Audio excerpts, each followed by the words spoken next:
Achi could hear ambulance and police sirens wailing on the main road. He looked down at Atomi, slumped on a park bench beside him. You sure you're not hurt? He asked quietly, offering her a bottle of water. I'm okay, Atomi took a sip from the bottle. Thanks. I think I've managed to calm down some. Some of the color had finally returned to her face. So, Achi began hesitantly. Inside that minivan?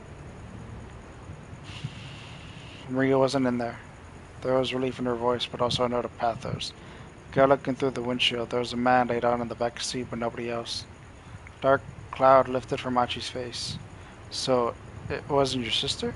No, I didn't see his face. Just that he was wearing a business suit. Achi felt the tension napping from his body. That's good then, that it wasn't her. I've been worried. It was a shame about the poor devil who had been killed, though. Who wasn't? Why had he been there? So I guess now we're out of leads? Armored, she hung her head. We could try the surveillance center again for now, Achi said. It'll probably give us better odds of finding your sister than just walking around. I guess you're right. Shall we then? Hold on. Achi had a sudden flash of inspiration. My house is a lot closer from here. Maybe I should ask my dad if we can check the cameras from home. You can do that? We have the same system at our house. I'm sure my dad will let us use them. Took it up and headed for Endo Electronics.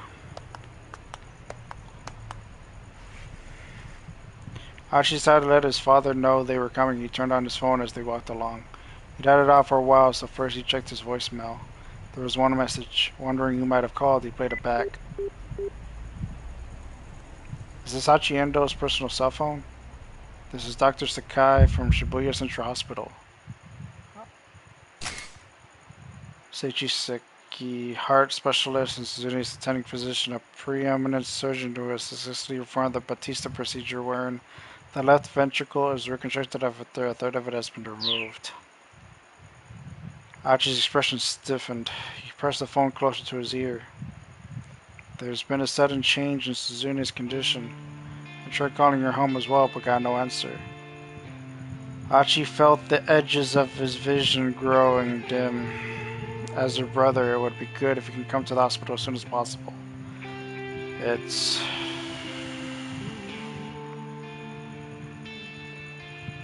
Achi? Tommy's voice was full of concern. Sorry, I just gotta make a call here. Fingers trembling, Achi dialed his house.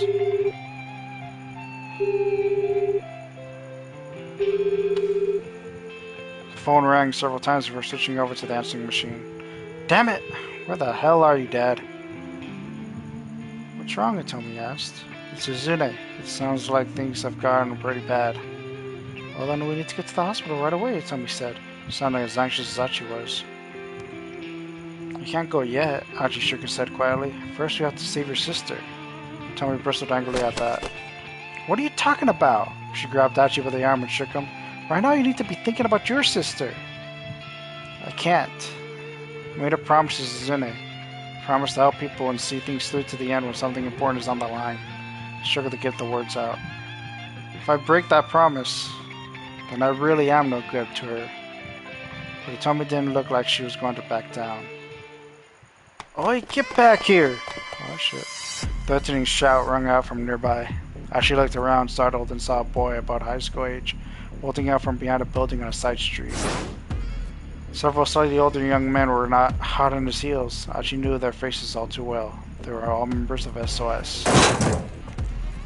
He got the core just before he could make it out onto the main road. Haha, gotcha, newbie. So the kid they were after must have been a member too. Let me go! Oh, we'll let you go, alright. After you pay up! One of the young men snatched the boy by the collar and shoved him against the wall of a nearby building. Ow, the boy's face scrunched up. What are you talking about?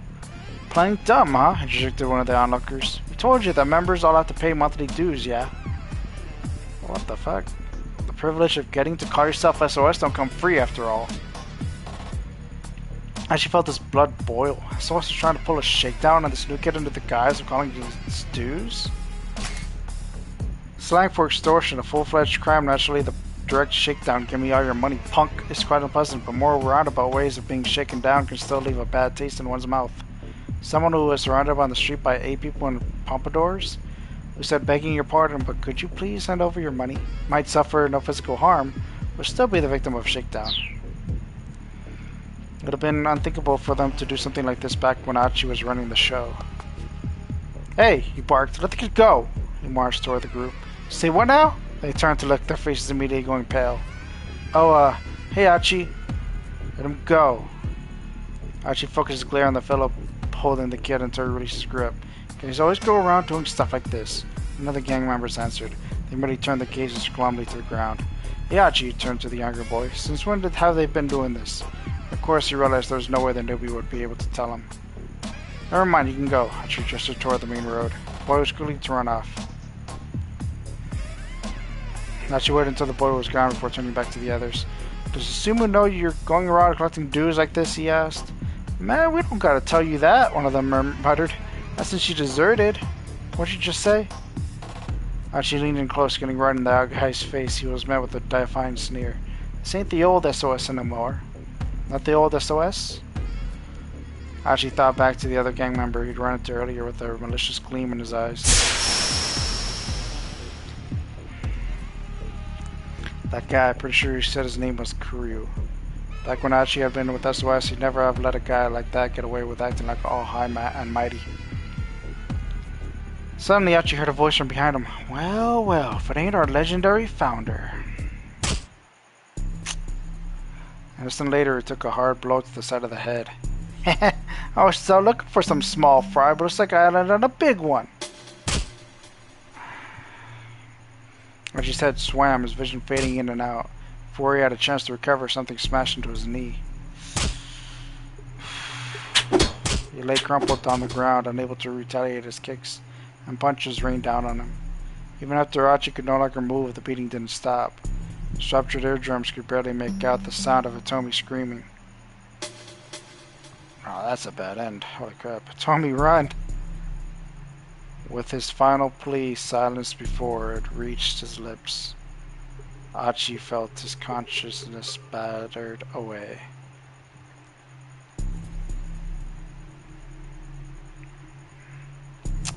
Bad end, number 54, Kiryu's ambush. Like, what the heck was I supposed to do for that? Kiryu turned up out of nowhere and gave Achi a beatdown with a piece of timber. Just before he attacked Achi, Kiryu had run into someone else. The person said something that changed what Kiryu did. The individual in question needs to say something different to ensure Kiryu doesn't go to Dogen Zaka while Achi and Hitomi are there. 1 and 3, nope, 1 and 2. No, I think it's just 1, but Jesus, I don't know. Huh.